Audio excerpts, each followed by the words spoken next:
Más de 60,000 participantes satisfechos respaldan los 37 años de historia del Instituto Superior de Estudios Fiscales, ISEF. Estudia con los mejores expositores y libera tu potencial de logro profesional.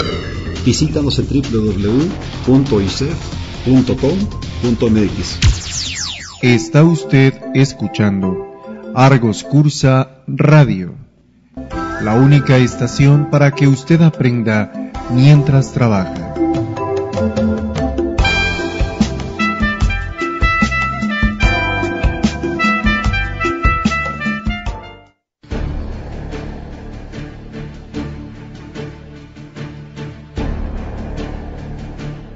Estamos de regreso, 12 del día con 33 minutos de regreso para seguir con su programa ISEF en la radio, la información fiscal y empresarial en voz de los expertos. Antes de continuar, quiero comentarle rápidamente que el Instituto Superior de Estudios Fiscales, ISEF, los invitan a conocer sus eventos 2012, como son régimen fiscal de las personas físicas con actividades empresariales, régimen fiscal de donatarias, cuarto foro fiscal, laboral, directivo y operativo de restaurantes, puntos finos sobre la plataforma de declaraciones y pagos para personas físicas y morales, régimen fiscal de sueldos y salarios y muchos otros más. Visiten www.isef.com.mx y conozcan todos los eventos de 2012 del Instituto Superior de Estudios Fiscales. Vamos a continuar con este programa. Les recuerdo el tema aspectos fiscales conflictivos del IETU. Adelante, contador Balta. Gracias, Soledad.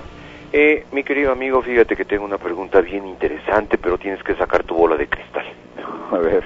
¿Cómo ve el futuro del IETU con el cambio de colores del gobierno? ¿Desaparecerá del todo o se incorporará como parte de la ley del impuesto sobre la renta, conservando su esencia recaudatorio? Saludos desde Libres Puebla. Gracias a los ponentes desde Libres Puebla. Bueno, pues aquí tienes una pregunta que nos... ¿Sí? Mira, yo pienso que desde el punto de vista del fisco le conviene que continúe el IETU, claro, porque precisamente lo que ha hecho el IETU es regular o controlar la recaudación en el impuesto sobre la renta. O sea, si bien es cierto, aunque parezca una contradicción, diría que el IETU no es un impuesto recaudatorio, sino es un impuesto control del ISR. Ahora, también debemos de recordar que el PRI, este partido político, tiene una iniciativa de reforma fiscal donde efectivamente plantea la desaparición del IETU, pero lo incorpora dentro de la ley del impuesto sobre la renta. O sea, en esa iniciativa se incorpora, digamos, las reglas de IETU al impuesto sobre la renta para pagar un impuesto sobre la renta mínimo. Entonces, si bien es cierto, pudiera desaparecer como ley, no desaparecería como impuesto, claro, ya que estaría incorporadas sus reglas dentro del impuesto sobre la renta. ¿Y te cuento un chisme? A ver. Ya está el proyecto hecho, Sí, pues te digo que el PRI ya tenía ese proyecto desde hace años, entonces ¿sí? Puede ser que ahora con la nueva administración se hagan las iniciativas de manera formal al Congreso para que esto lo apruebe. Y con algunos cambios, sí, no exactamente, pero esto es anticipar vísperas. Así es. Yo tengo otras preguntas contigo, mi querido amigo. Cuéntame, ¿y qué opinas del seguro de gastos médicos mayores como prestación al personal de la empresa? ¿Me genera o no me genera crédito fiscal? Híjole. Sí, ándale, tema... que muy sacale punta. ¿Verdad?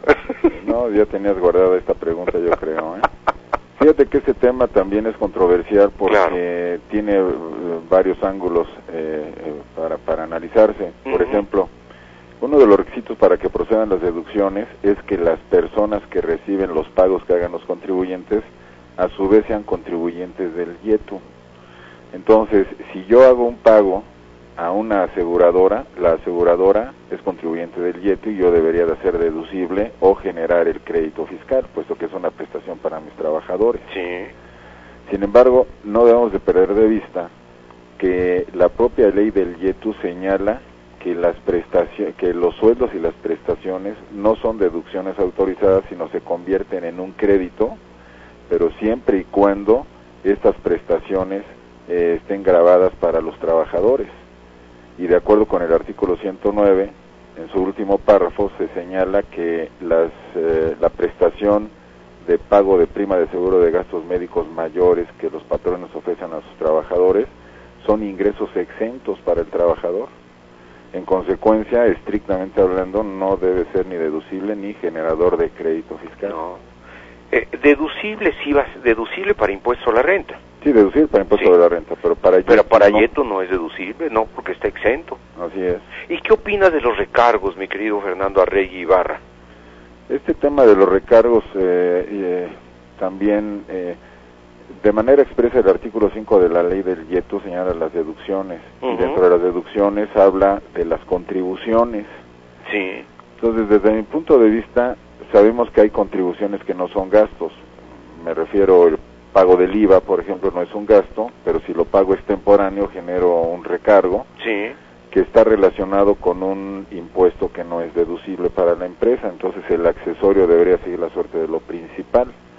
Sin embargo, para efectos del impuesto de la renta, todos los recargos, independientemente del impuesto al que correspondan, son deducibles siempre y cuando estén pagados. Es correcto. Entonces, también tomando en cuenta la definición que establece el Código Fiscal de la Federación, en el sentido de que los accesorios son, de que los recargos son accesorios de las contribuciones, desde mi punto de vista los recargos sí son deducibles en el YETU, sí, partiendo de la base de que cuando el Código Fiscal de la Federación habla de contribuciones, el código, los accesorios no forman parte de las contribuciones.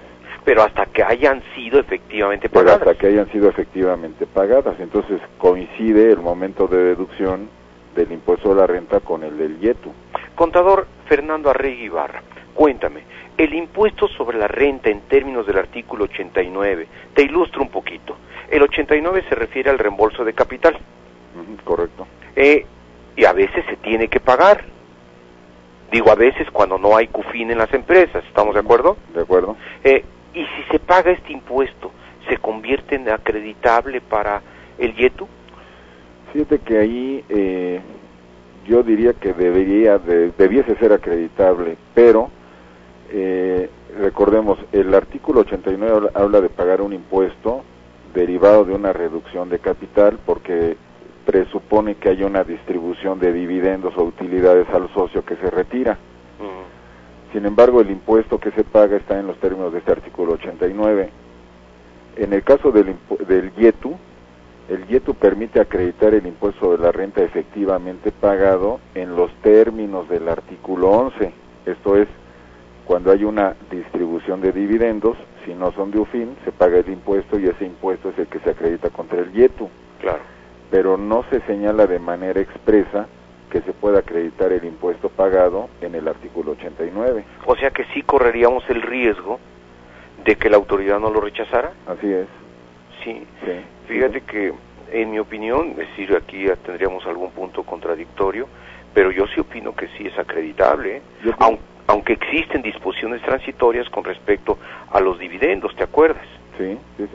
Incluso de la CUFINRE, aquel de impuesto la CUFINRE, que quedó diferido y que muchas empresas todavía a la fecha lo deben, en el momento que paguen dividendos por primera vez después del año 2001, tendrán que pagar ese impuesto que quedó diferido, y ese impuesto viene de la ley del impuesto de la renta anterior. Entonces, lo más lógico es que ese impuesto no sea deducible, no sea acreditable, perdón. Contador Fernando Arregui, ¿qué opinas de las personas morales con fines no lucrativos? Porque están exentas las que cuenten con autorización para recibir donativos. Así es. Y algunos otros conceptos que están contemplados en la ley como tal, pero ¿deben de efectuar pagos provisionales? Fíjate que la ley obliga a todos los contribuyentes del YETU a efectuar pagos provisionales. No distingue. No distingue, nada más que señala que el plazo para hacer los pagos provisionales debe de coincidir con el plazo establecido en la ley del impuesto de la renta.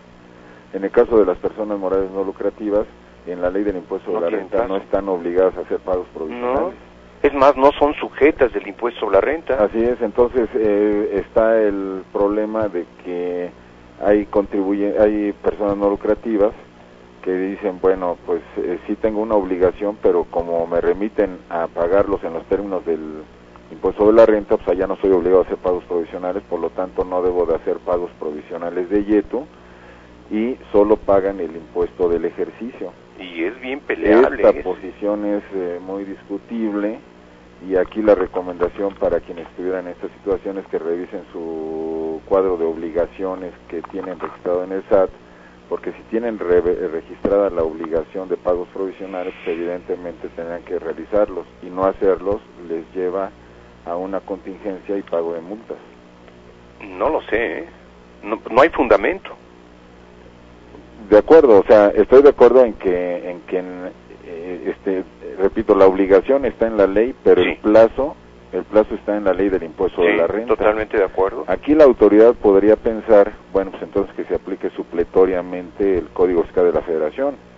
Sí. Sin embargo, ahí recordemos que solamente que las disposiciones específicas no establezcan qué hacer es cuando se acude a código. Y aquí sí me dice qué hacer, que me remita a la ley del impuesto de la renta. Este sería el caso de las asociaciones civiles deportivas. Pues también, porque las asociaciones civiles deportivas, podríamos decir, expresamente no tienen exención en sus ingresos, lo cual quiere decir que tendrían que pagar, o tienen que pagar el impuesto empresarial a tasa única. Así es. Sin embargo, no debemos de perder de vista que también una asociación civil cultural sí está exenta de YETU. Y hay corrientes de opinión en donde se señala que las asociaciones deportivas tienen la característica de culturales, situación que habría que analizar con mucho cuidado, ¿no? Pero en principio podemos decir que las deportivas están obligadas a pagar el YETU. Yo no le veo para dónde hacerse. Okay. Chispas, mano. No, se me quedan muchas inquietudes, y además platicar contigo es bien rico. Gracias, Balta. Sí, de verdad, porque pues estamos en un toma y daca, y te pregunto, me contestas y hacemos reflexiones, y este YETU siempre será tema de controversia. Siempre. Totalmente de acuerdo contigo. Siempre.